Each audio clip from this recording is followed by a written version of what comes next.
이슈 K, 키워드로 풀다. 오늘의 키워드는 판입니다.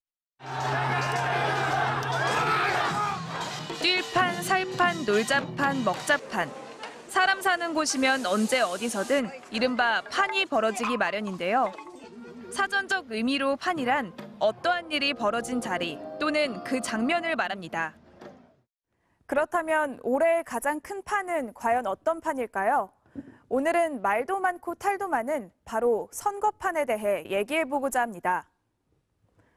코로나19 확산으로 이전보다 열기가 뜨겁진 않았지만 예로부터 전북 정치권은 국내 선거 판도를 가름하는 결정적 역할을 해왔습니다. 전북 정치권은 광복 이후 초대 재원국회 때부터 대체로 강한 야당 성향을 보여왔습니다. 자유당이 전성기를 구가하던 1950년대에도 전북에서는 무소속 당선자가 상당수 나왔고 4.19 직후에는 민주당이 절반 넘는 의석을 차지했죠.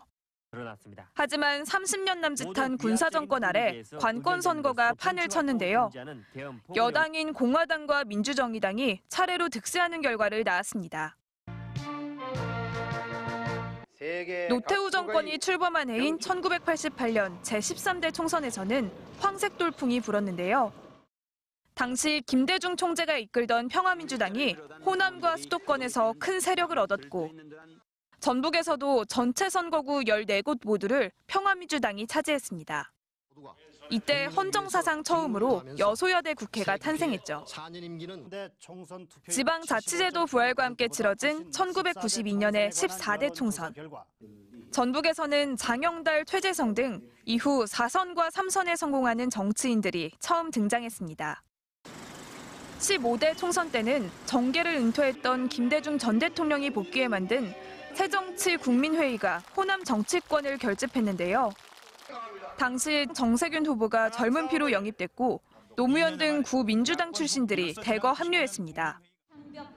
헌정사상 최초의 여야 정권 교체로 들어선 국민의 정부 시절 여당이 된 민주당은 10석 중 9석을 차지하고 제16대 국회는 다시 민주당 일색이 됩니다. 노무현 대통령 탄핵 정국 속에 치러진 17대 총선. 새천년 민주당에서 갈라져 넣은 열린우리당과 새천년 민주당의 대결 구도가 형성되는데요. 이때 정세균 의원이 열린우리당 원내대표와 당 의장을 맡는 등 전북 정치권이 지평을 넓히는 계기가 됩니다. 18대 총선은 전북에서 무소속 바람이 세차게 불었는데요. 전체 11석 가운데 전주 완산갑과 정읍에서 무소속이 2석을 차지한 것이죠. 사실상 전북에서 20년간 민주당의 독주가 굳혀집니다. 정권 교체를 위한 야권 통합이 화두로 떠오른 19대 총선에서는 전체 11석 가운데 9석은 민주통합당, 남원 순창은 통합진보당, 정읍은 무소속 후보가 당선됐습니다.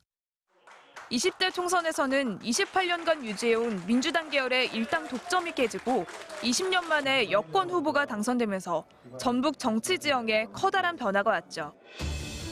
광복 이후 70여 년간 숨가쁘게 달려온 전북 정치. 제21대 총선에서는 전북 정치가 또 어떤 판세를 가름할지 4월의 그날이 다시 주목되고 있습니다. 키워드로 풀다 정수지였습니다.